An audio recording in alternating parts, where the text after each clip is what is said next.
যন্ত্রের প্রভাবে মহাকাশে এক বিশাল আলোর ঢাল তৈরি হলো যা পৃথিবীকে রক্ষা করলো।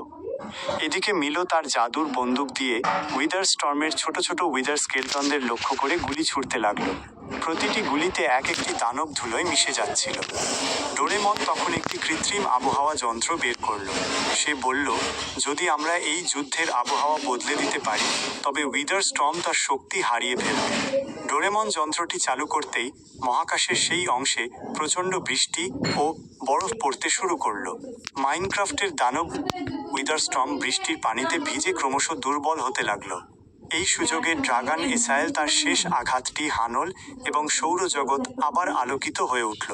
নোবিতা, ডোরেমন, ক্লেয়ার এবং মিলো একে অপরের হাত ধরে বিজয়ের আনন্দ করতে লাগলো।